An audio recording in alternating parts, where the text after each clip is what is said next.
Hello and welcome to another episode of the Adobe Creative Suite podcast. My name is Terry White, and in this episode we're going to tackle a tough topic. It's an easy topic, but a tough topic at the same time, and that is how to get started with Photoshop CS6 if you're a beginner. Because the reason this is tough is because we could spend 15 minutes, an hour, 2 hours on any one topic, and it would still be beginner. And there's no way to cover everything for a beginner in one video or one setting. So what I decided to do was take the approach of what are the 10 things that people asked the most how to do, and take those 10 things one by one and just knock them out in this video. So that way you'll have a foundation of how to use Photoshop if you're just starting out. Also, there are some rules involved. If you're an expert Photoshop user, then this video is probably not for you because you've already mastered these things. Secondly, if you have a way of doing something that I didn't do it that way, that's okay because Photoshop has an infinite number of possibilities and therefore several ways to do the same thing. So if you found a better way to do something or a way that's more comfortable for you, by all means do it that way because I won't be able to cover every way I know to do something in this short amount of time. So with that, let's go ahead and jump right in. The first thing we're going to do is we have a folder that actually has the images in it that I want to work on. Now you may be getting your images off your digital camera, you may be getting them off a scanner, you may be getting them off the web if you've downloaded royalty-free images or stock photography. And even that we could spend 15 minutes talking about all the ways to get your images into your computer. But we're just going to assume at this point you have some photos on your computer and you want to start working on them. So the first product we're going to work with is one that actually comes with Photoshop. It's called Adobe Bridge. So I'm just going to take this folder, drag it onto the Bridge icon, and have Bridge open up that folder of images. Now these are the images we're going to work on for the next few minutes to cover as many of these topics as we can, hopefully all 10. So let's go ahead and jump on topic number 1. I'm going to go ahead and open up this photo. And the first thing that people usually want to know how to do is they want to know every single tool and what it does. And I'm not going to cover that. What I'm going to do instead is do it by task. So in this case, we're going to go in and say that, you have a task and you want to remove blemishes. That's the one we're going to start with. Now, there are several ways to do this, but the way that I like to remove blemishes the most is using the spot healing brush. That's the spot healing brush on your tool panel. And when you bring it over, you will normally have a circle. That's your brush. Now, by the way, I'm working with a Wacom tablet. I'm working with an Intuos 5. And while you can do what we're going to do with a mouse or a trackball or trackpad, I highly recommend a tablet for Photoshop work. It's just going to make your life easier and you're going to benefit from it every time you use Photoshop. And even their lowest price $50 tablet is better than your most expensive mouse you can buy. So get a tablet.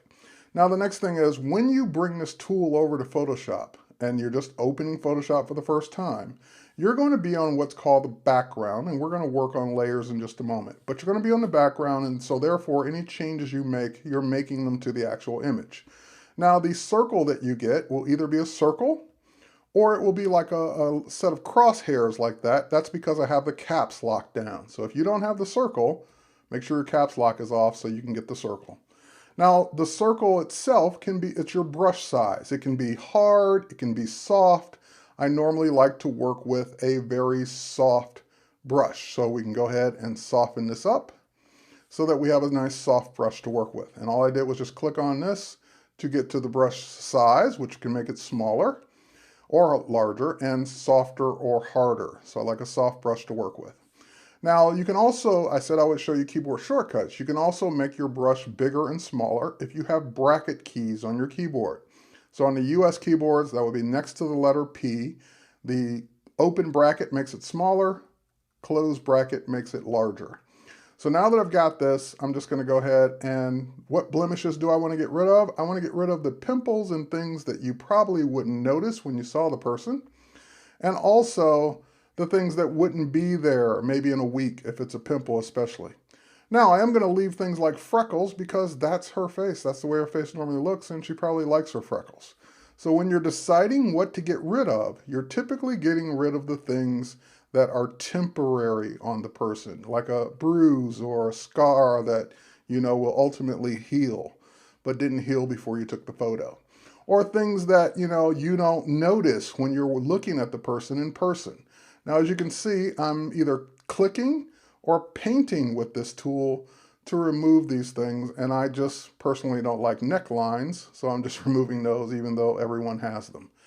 Okay, so this is the way this tool works, and again, you will decide between you and your client, or just you, what to get rid of, but this is one quick way to get rid of blemishes. Just using the spot healing brush. It's my favorite way to do it because it doesn't require you to do anything extra. You don't have to sample anything, you don't have to guess. You just start painting with this tool, and it uses the surrounding pixels to make the adjustment. So it used all the skin around that particular blemish to start to get rid of the blemish. Okay, so that's number one, how to remove blemishes. Number two, and by the way, it's not just blemishes. Maybe you want to get rid of some stray hairs here, which I do want to get rid of. Number two is filters. And filters can be done or used for an artistic effect, or they can be used as a utility. So if I go under my filter menu, I have a filter, for example, called oil paint. And when I bring up oil paint, it will give you sliders over here on the right, so you can adjust how the paint looks. And what this is doing or simulating is what my image would look like if it were hand painted. And that's for effect. Now, if I click OK, that will do that effect on the actual image, on the background, and if I save and close, I have now permanently changed this photo. So we're going to see ways to not permanently change your photo, but for now I'm just going to undo. The other filter that I'm actually going to use is called Liquify. Now, Liquify is for pushing pixels around in your image. So for example, I don't like that little dip in her hair. It's natural, it's where the hair is parted, but I'm just going to push it up a little bit so that it's a little bit smoother going around there. And again, you will make your brush size as big as you need it to be or as small as you need it to be for the thing you're trying to push or pull. So again, we can just pull this out and push in where we need to, pull out where we don't want to push in, and you can kind of round things out, smooth things out, move things around. You can go crazy with it and do things like that, but please don't. You will do unless you're trying to make some kind of weird alien effect. But that's what it's for. It's literally for pushing pixels around. Now, there are other tools here, brush size, stylus pressure, all of these things can be applied, especially if you're working with a tablet. But that's kind of the effect that we're looking for. So we'll click OK, and that will basically take it from that, which is undo, to that, which just kind of pushes it out a little bit. Now, I went a little crazy over here on the right-hand side. And so if I undo it, it's going to undo everything, but I'm going to introduce you to your history brush. What the history brush will allow me to do is paint in undos. So I can paint back the hair before I did it in this one spot where I didn't like the way it worked. Or if I undo that and I just want to undo this one little glitch here, I can do that. So history brush is like your undo on a brush. All right, so now that's blemishes and filters. Now let's talk about layers. So I'm going to go into a different photo here. We're done with this one. We can go ahead and close it. And by the way, you have Bridge, which we originally went to get the photos, but you also have a panel called Mini Bridge. In Mini Bridge, you can navigate to the same folder you were just in and grab the images right in Photoshop without having to leave Photoshop. So let's go ahead and double click on this one. And we can put Mini Bridge away. And now I need to make this image larger. You have a magnifying tool. Let's go ahead and just zoom in on it so I can work on it better. And on this particular image, I want to talk about layers and the two types of layers we're going to work with as a beginner.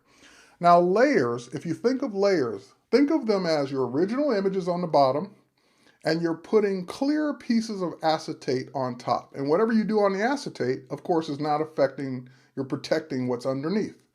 So that's the way these layers work in Photoshop. So if I add a new layer by clicking the new layer icon, layer number 1, and it would be layer number 2 after that.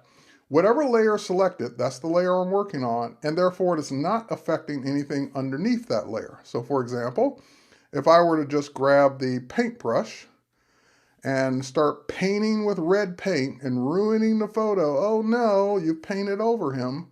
Well, technically you've painted on that layer. If you turn that layer off or hide it, you see that he is unaffected by that because you're working on that clear piece of acetate, which is called a layer, and not affecting the background underneath. So that also means if you grabbed a tool like the eraser and you started erasing on that layer, notice I'm not erasing the photo, I'm just erasing what I did on that layer because that layer is just that layer. So the red only exists there. And I can throw that layer away if I don't want it anymore. You get right back to the background. Now, the next kind of layer we're going to talk about is we're going to make an adjustment, and we're going to use an adjustment layer. So you can make adjustments to your photo that are destructive, meaning that they're permanent. So for example, if I want to lighten this photo up, I can go to my image menu, I can come down to adjust, I can go to exposure, and I can lighten the photo by dragging an exposure slider. And that gives me what I want. I wanted his face to be a little bit lighter, but it's also blowing out everything else. And if I click OK and close and save this photo, I've now made that change permanent. So we're going to do two things. We're going to work with a new kind of layer called an adjustment layer. And we have the same kinds of adjustments here. So there's exposure. When I click exposure under adjustments, I'm adding it now as a layer, but I'm also adding it with a mask. Now, if I make that same adjustment, make his face brighter, but I don't want everything else to be brighter, then what I can do is mask that effect above this layer. Now, I can start painting on that mask to hide, let's grab the paintbrush, to hide that effect just by painting in black. But that will take too long. So let's undo it and let's do the opposite. Let's hide the effect and use the mask to hide the whole thing and only paint in the areas we want to bring back. So we're on the mask. We have it selected with a little box around it. And now we'll just go to our image menu and we'll come down to image, adjust, invert, or Command I, Control I on Windows. So now that hides the entire effect on the entire layer.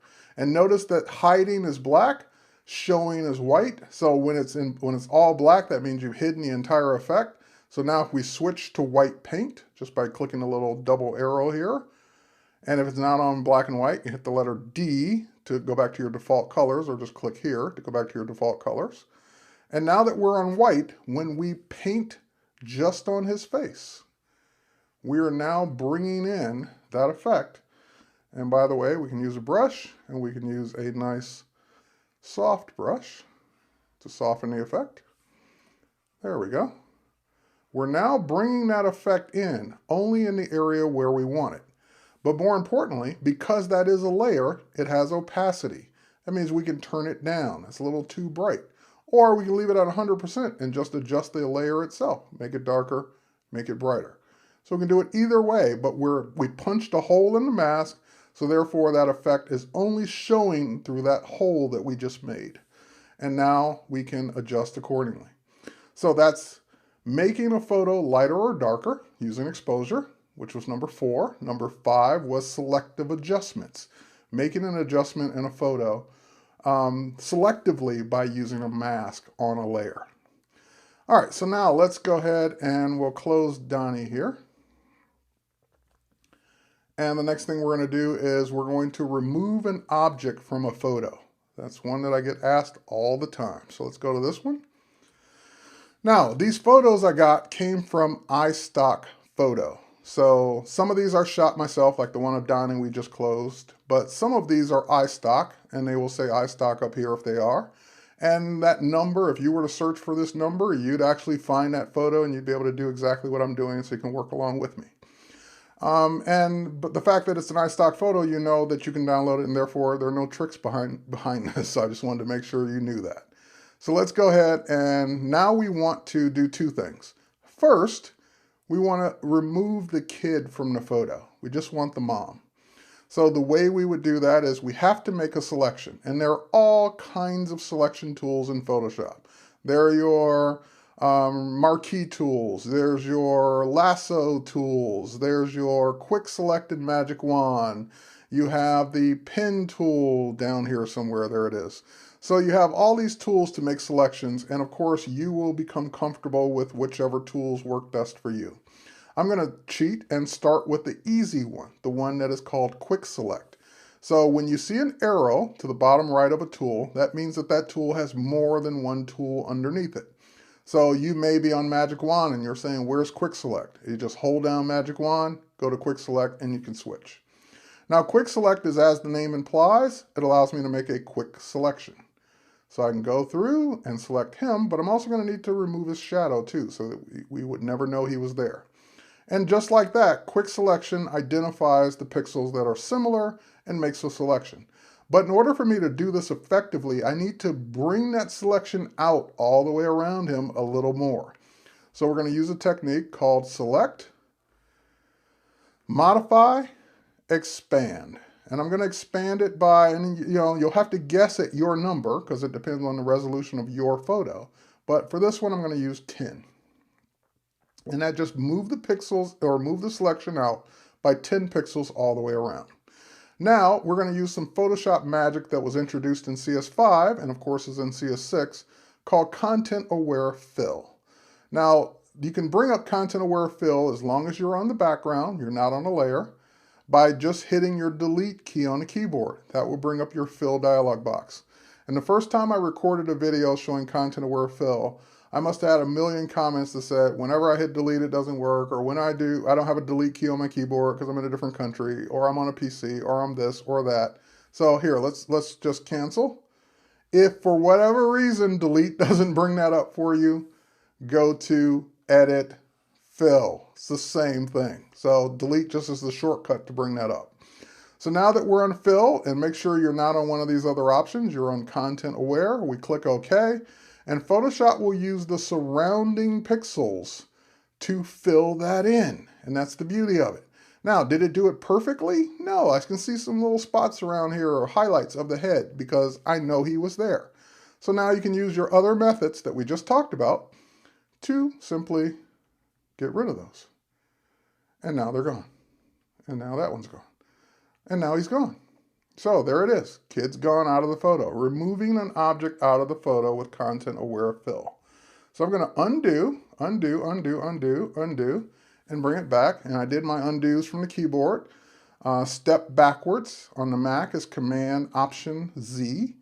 On PC, that would be Control Alt Z to step back one step at a time because it has multiple undos. The next thing we're going to do is in CS6, we have a new tool underneath your spot healing brush called Content Aware Move. So I want to now move the kid closer to his mom. Oh, okay, so here we go. We'll make sure the mode's on move. We make sure the adaptation starts off on medium. You can experiment with these to get the best results for your photo. But I'm going to start on medium and just pick the kid up and move him closer to his mom. Bring them down a little bit so the feet are kind of aligned, shadows are aligned, let go, and let Photoshop do its magic, which is move the kid and get rid of the original kid. And again, kind of left some of that highlight left over. So now we're going to use a different tool.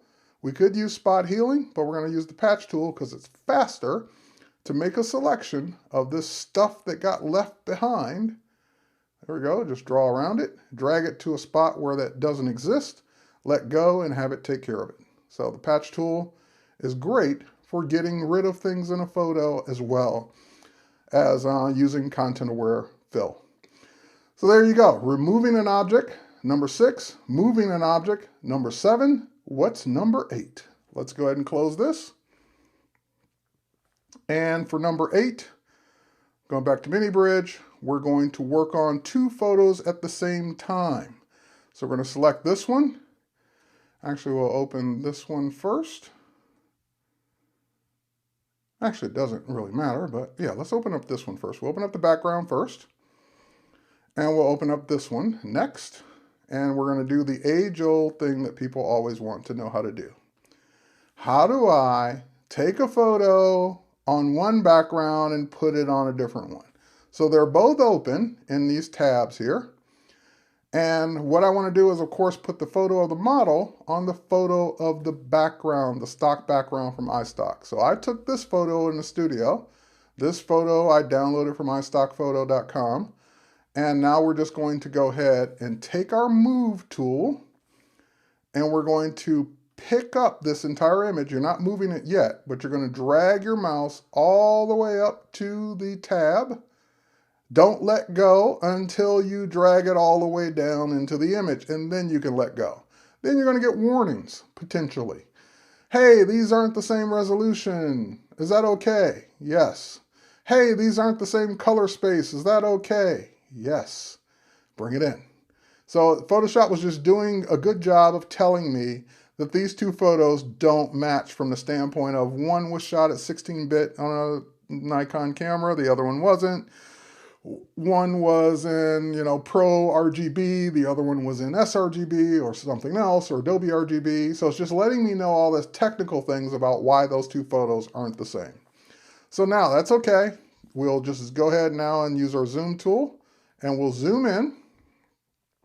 And now you can see we're now working with two different photo layers. We have the background, and we have layer 1, which is the model. Now, we can't move these around because the background always has to stay on the bottom. So I can't put the background on top even if I wanted to.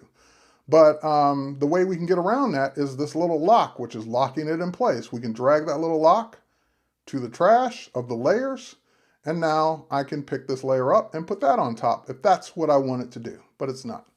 So let's go to layer 1, which contains our model, and in order for me to get rid of that background without too much work, I'm going to have to make a selection of the model.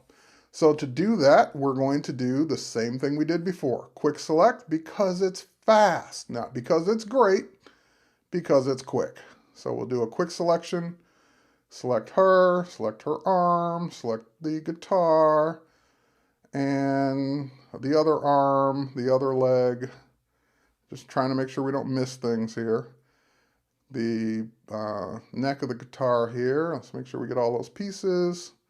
And sometimes Photoshop will do that. It will start selecting more. It says, oh, you want all this? I'll get all this too. And obviously we don't want all that.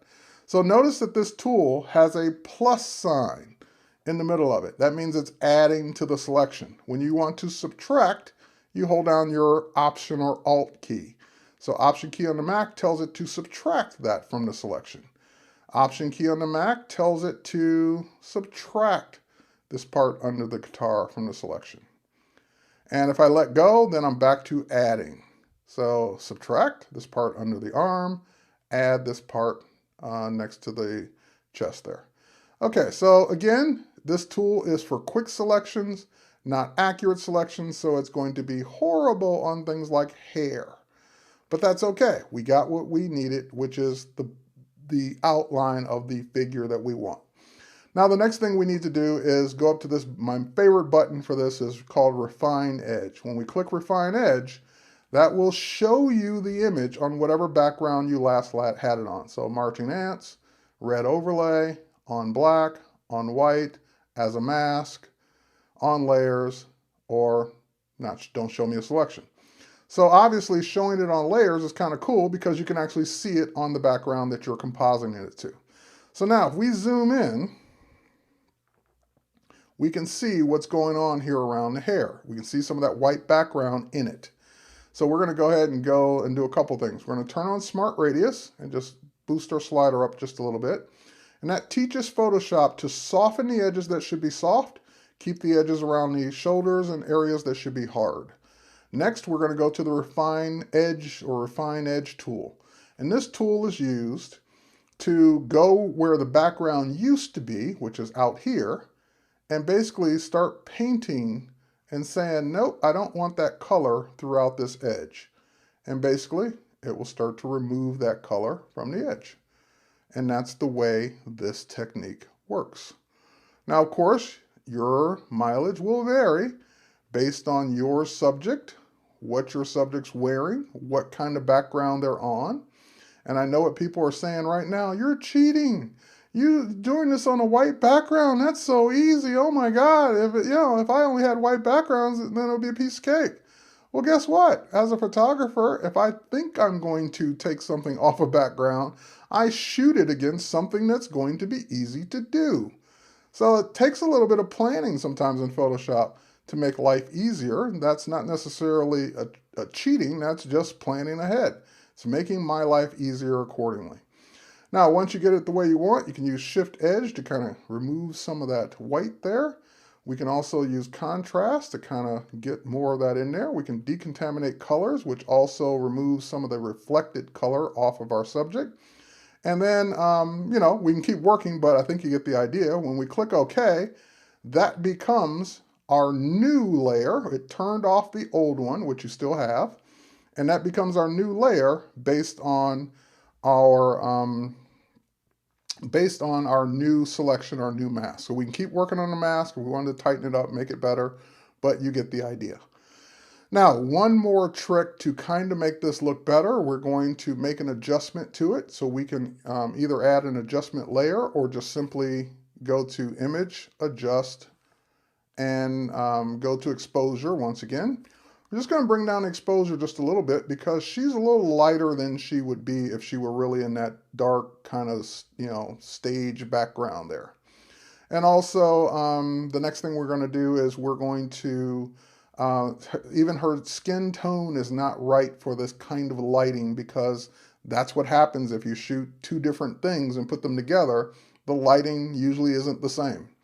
Now, this is going to be a little technical, but what I want to do is take a piece of this background that's the same shape as her, put it on top of her, and blend it in. So the first thing is I need to get a selection of the background that's exactly like her. And that's easy because now I've got this great mask. And if I didn't have the mask, as long as she was cut out on her own background, that would work as well.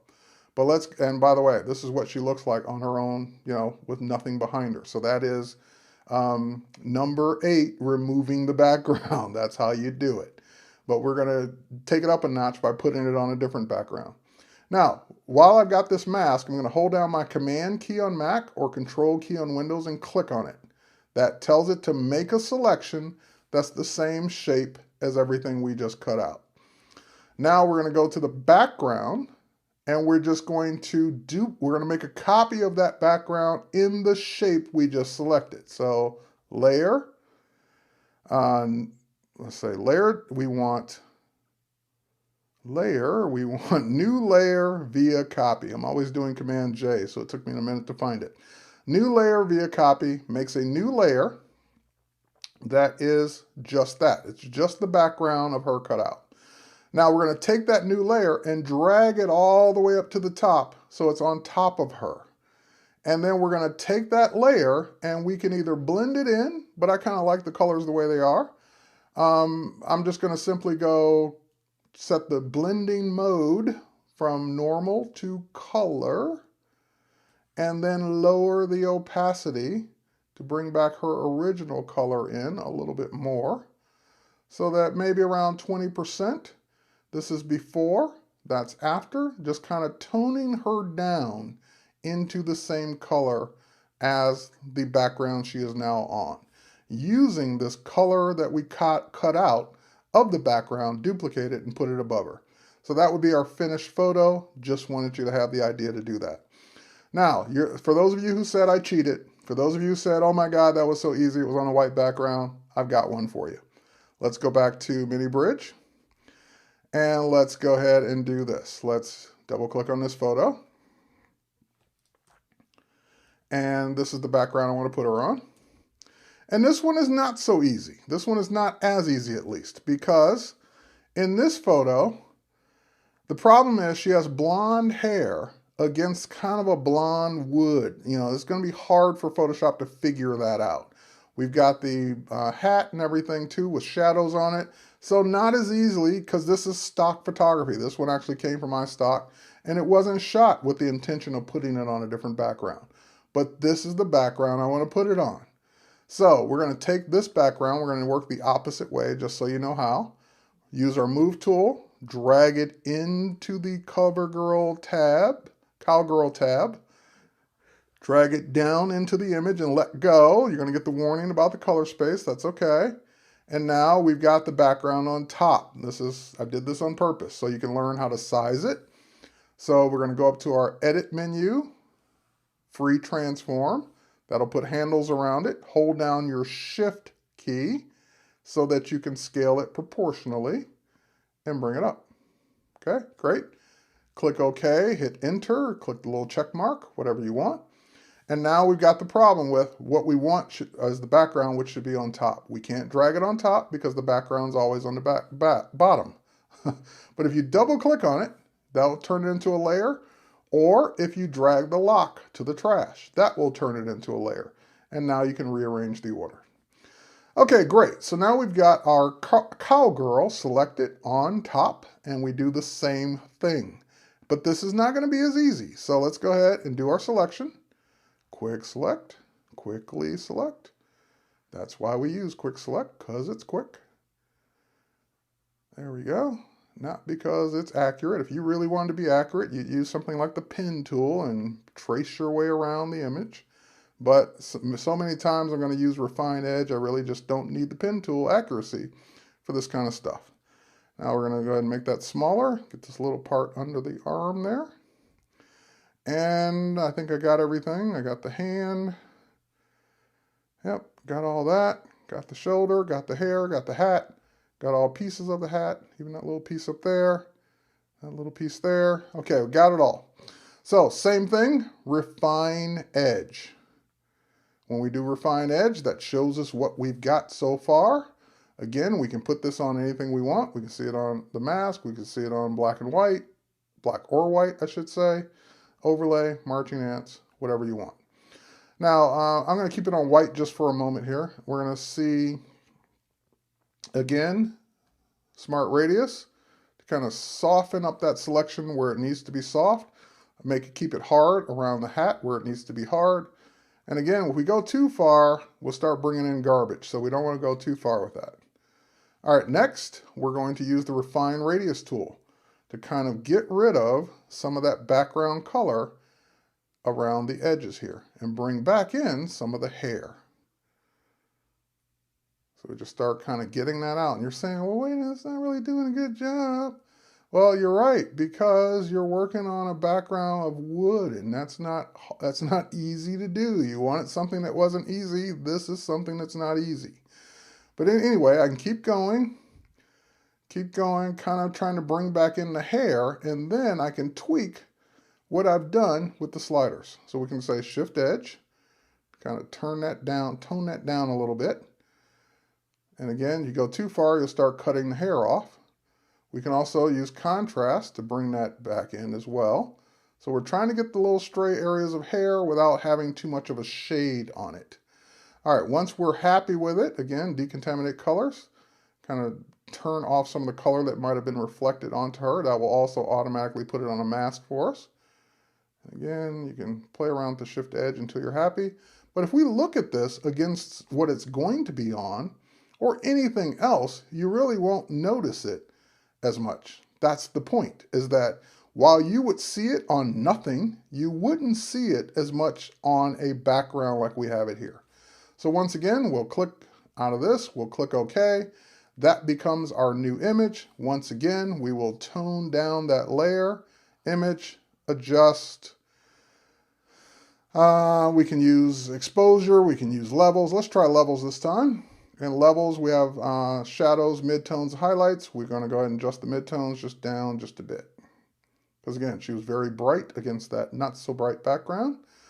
And next thing we're going to do is we're going to do the same technique. So hold down the Command key, click on that layer, make that selection or layer mask, make that selection of her, go to the background and new layer via copy or Command J on the keyboard Mac, Control J on the keyboard Windows.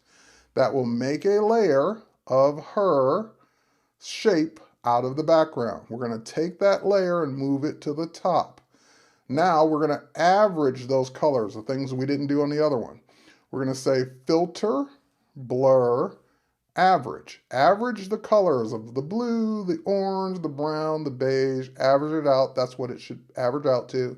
Now we set the blending mode to color. There we go. And we lower the opacity till it looks the way you want it to look. So just a hint of that color around her on her. And again, that's our effect. So last but not least, two more things. Let's jump back over to the concert image we worked on. Let's add some type to it. So let's go ahead and click on our text tool. This will be number 9. Click our text tool, and we're just going to type rock star. Okay, so I typed it a little high, so we click the little check mark there. And we can move this around because type is automatically always on its own layer. So we can move that down. We can go ahead and go back to our type tool and make any corrections, like I didn't capitalize the O there. We can also change the font to whatever we want. So let's see what I've got here. Do I have, we grab this little A byte font there. We can also adjust the size. So right now it's 168 points. I don't think we need it that big, but we probably do want it bigger than 72. So let's go ahead and, now you can type in numbers, but there's a little shortcut here. If you drag the T's to the left or right, that's kind of like a little hidden controller to make the type bigger or smaller. Last but not least, we don't want the type to be white. We can click the white and make it whatever color we want or mix, but we can also, if you drag onto the image or just move onto the image, you can make it whatever color from the image you want. So I actually like the color of her leg. We'll use that as our rockstar type. So adding type to a photo will make it stand out a little bit more by adding an effect to it like drop shadow. We're on that layer, so drop shadow applies to that layer. We can pick the shadow up, move it around, click OK. We've got our type. And again, that's just a layer. You can turn it on and off, move it around with the move tool, put it wherever you want it to be because it's above the image. And whatever you do to it, it will only happen to that particular layer. All right, last thing we're going to do is save. Let's go up to our File menu and choose Save. Now, when we choose Save or Save As, it will automatically default this to a Photoshop file because you're making a file that has layers in it. And you're going to want to be able to always come back and edit these layers. And the file format that contains those layers is .psd. That's what we want, so we'll click Save. Now that will make a Photoshop layered file that we can always open back up, turn layers on and off, delete layers, adjust the mask, do whatever we want to do. But if I wanted to put this on Facebook, send it to a friend, email it, put it on my website, any of those things, then this format's not going to work. So last thing, File, Save for Web. When we choose Save for Web, that will bring up the Save for Web dialog box where you can give it a better size because it's too big. So you can bring it down to whatever size your website says it has to be, at least smaller than. 1024 is a good web size. You can make it even smaller. So let's say, for example, you wanted to make it 800 is the highest or the longest dimension. And that will automatically size it width and height accordingly. You can choose the quality, you can choose the format, JPEG, GIF, PNG, so forth and so on. JPEG is the most common format for images. And that's going to bring the file size all the way down to 78.41K. So we're going to go ahead and click Save. It's going to ask us where. We can call it whatever we want. So we can say Rockstar Web Image. So that's the one that's going to go on our website or Facebook or whatever, and away we go. So I hope you learned something. I know that was rapid fire, 10 things in Photoshop for the beginner, but you know what? Those are the 10 things people always ask me how to do, so I've covered them. Now, if you missed something, you need to learn more, there are all these resources out there, including my podcast and Adobe TV and more and more and more and more and more. But for now, you've got this video. You can always go back, watch it again, see which things you need to do over and over again until you get it better. Thanks again for watching. My name is Terry White. We'll catch you next time.